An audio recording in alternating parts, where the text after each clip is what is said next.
এবারে দেখছি সবাই বাড়িতেই আবির বানাচ্ছে, তাই ভাবলাম আমিও বানাই। তাই জন্য আমি একটা গাজর নিয়ে নিলাম, সেটাকে গ্রেট করে নিয়েছি।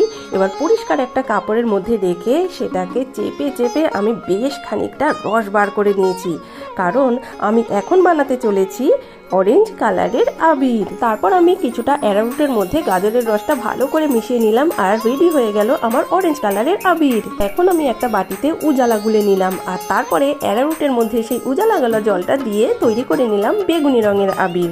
দেখো দেখো কি দারুণ হয়েছে না কালারটা। আর এই ঠোঙাগুলো বানিয়েছে গুড্ডি। এগুলো খুলে এর মধ্যেই আমি আবিরগুলো পরপর সাজিয়ে রাখি, খুব সুন্দর লাগবে দেখতে। এরপরে আমি লাল রঙের আবির বানাবো বলে অ্যারারুটে আলতা গুলে দিলাম। তারপর মেশাতে মেশাতে দেখো কি সুন্দর কালারটা এসেছে না। এই দেখো আমার বানানো আবিরগুলো পরপর। হলুদ রংটা আমি কাঁচা হলুদের রস দিয়ে বানিয়েছিলাম, সেটা তোমাদের দেখানো হয়নি। যাই হোক, গুড্ডি আমাকে দেখো আবির দিয়ে ভর্তি করে দিল। তোমাদের সকলকে জানাই শুভ দোলযাত্রা।